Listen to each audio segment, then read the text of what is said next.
Bienvenidos a Diálogos Planetree y gracias por acompañarnos. Hoy tenemos el gusto y el honor de hablar con la doctora Susan Frampton, Presidenta Emérita de Planetree, quien desde hace más de 24 años ha abogado por la atención centrada en la persona a nivel global, impartiendo conferencias, con la publicación del libro Putting Patients First y ofreciendo su valiosa consejería a organizaciones de salud en todo el mundo.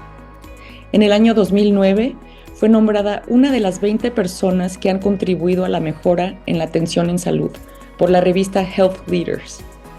Hoy, desde su amplia experiencia y su pasión por esta causa, nos comparte su visión acerca del futuro de la atención centrada en la persona, así como unos mensajes poderosos para las organizaciones y los trabajadores de la salud en Latinoamérica.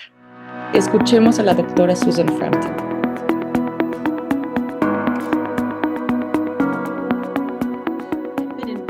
In this field in advocacy around patients and families' rights for the past 24 years. So I've been with Planetree for 24 years, but even before that, I was working in healthcare in a hospital and working with families who had children with disabilities and just helping them to navigate the healthcare system, because it can be very complicated and very complex for families trying to work through this and get their needs met. And so working with Planetree was a continuation of that, but in a broader context. So I first heard about Planetree in maybe a year or so before I started working for Planetree. And I learned about all the different components of this patient-centered model: access to information, healing environment, and involvement of family. And I thought, this is so wonderful. This is how healthcare should be provided to patients so that they understand it and they're involved. So I've always loved the advocacy part of the work that Planetree does.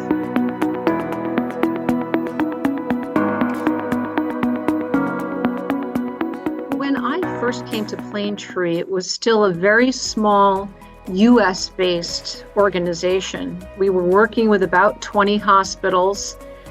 And I remember thinking to myself, this is a philosophy of care and a concept that really could apply anywhere in the world and should be extended throughout the world. And my own personal vision for Planetree and for person-centered care was to see it everywhere. And so it's been wonderful to have an opportunity to work around the globe and to work with partners like Planetree, Latin America, Norte, and others to bring person and patient-centered approaches to care to people all over, because we all deserve to have high-quality, safe, person-centered care experiences, regardless of where we may be living. And so it's been quite an evolution from Planetree's early days, when we focused on better food in a hospital and a more humane room to have care delivered in, or allowing patients to look at their medical records. Those were some of the basics. Those have become now a standard of care. Now we're looking at, where do we take it from here? What's the future of PCC going forward? Because we're always looking at Planetree to redefine what excellence in healthcare means.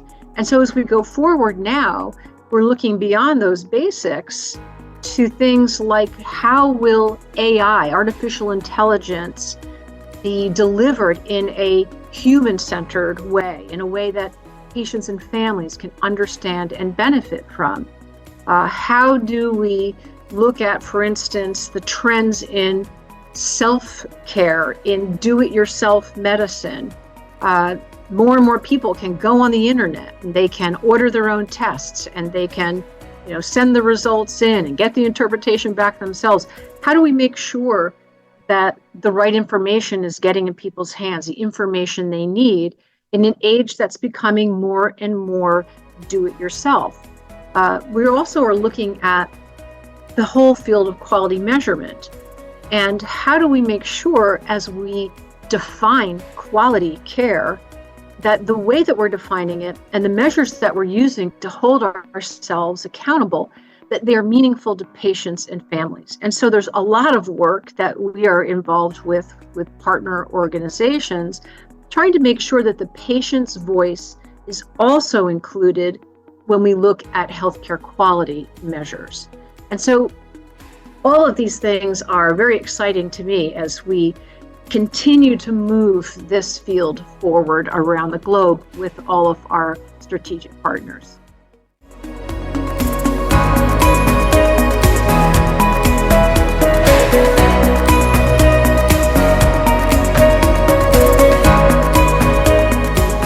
When we talk with organizations about the value of PCC, we try to help them to understand that there are three essential legs to the stool, three things that really holds up quality healthcare delivery. There is safety, there is quality of care, and there's the patient's experience of care. And I think, as you have mentioned, many organizations prioritize the safety and quality piece, or the equipment, or the supplies, or what have you, at the expense of the patient's experience of care, how care is received by patients. I think that it's a false, or maybe not a false, but a misunderstanding to think that somehow how we deliver care, not just what we deliver, but how we deliver it, is somehow less important. I think it's just as important, it's just as essential, and it doesn't necessarily cost more to deliver care in a person-centered, humane way.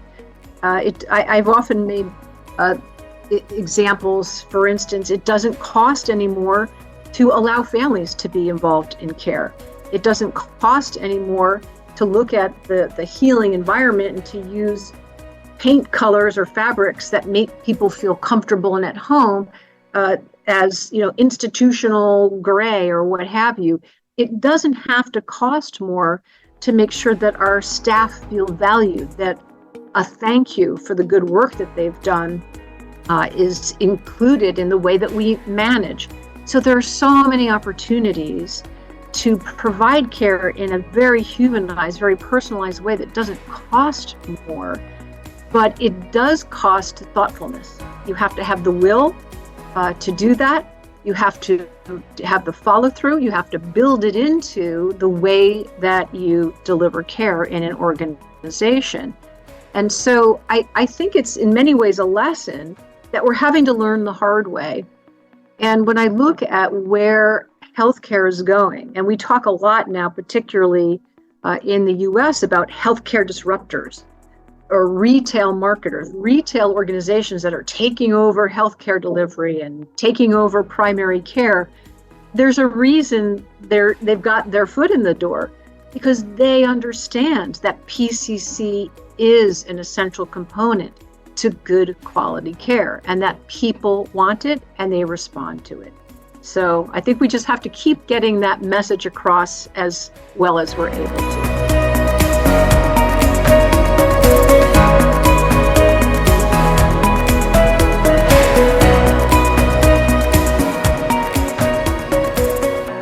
That you describe is similar to what I would say we have seen in the United States in the recent past, where models like Planetree and PCC tend to begin in the private sector, where there are more resources and perhaps also a little bit more competition for paying patients.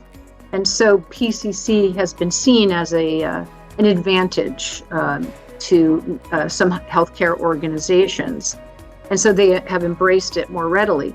But over time, that actually helps to raise the bar for all healthcare providers and to raise public consciousness about the fact that we can deliver care in this very human-centered way.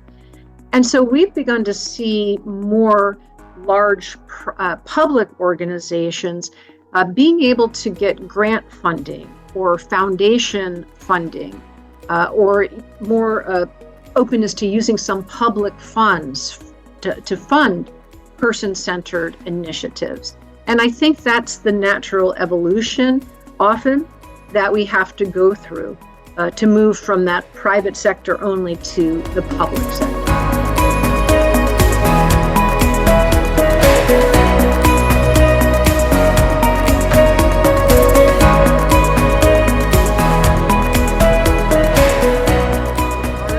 Challenge in healthcare really around the globe today, because the reality is we don't have access to enough healthcare staff. Many systems, not only in Latin America, are short-staffed, so a lot of stress is being placed on staff members who are there to deliver care and support. I don't know that we'll ever be in a place again in our lifetimes where there's enough staff, or we feel like there's enough staff. So there's a part of me that my heart goes out to them because there are no easy answers. I think, though, that the work that healthcare workers do is not just a job. It's a mission. Hopefully for some, it's still a passion because they are so needed and what they're doing is so honorable. I think we just have to deal with the reality, and I see a similar challenge, as I said, in so many different parts of the world and in different sectors of healthcare. I think, for example, about my mother's situation. My mother is in her late 80s now. She's in a skilled nursing facility, long-term care, because she has memory issues and many other physical issues. And I look at the staff there and the challenge of caring for the most needy patients, which are these elderly people who can't walk anymore, who need so much supportive care. And they're not paid well, these staff members, and there aren't enough of them.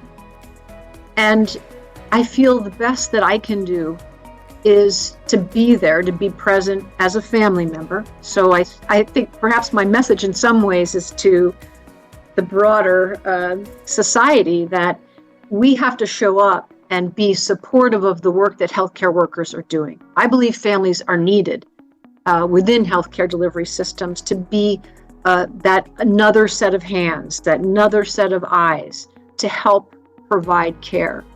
I think often of what seems to light up the faces of some of the staff that work with my mom. And it's those little things, not just showing up, but maybe bringing them some sort of treat or something to eat or a gift card, showing appreciation, just telling them, thank you so much for what you're doing. I think these small things can make a big difference in hopefully helping our healthcare workers to understand just how important they are. I wish I had a better answer or a solution to this challenge, and I don't, but I think all of us reconnecting to our humanity, whether we are the ones directly delivering care or we are the ones benefiting or our loved ones are benefiting from that care that's being provided by these people that are so special. So I just think it's so important to let folks know how much they mean really to the world and the work that they're doing.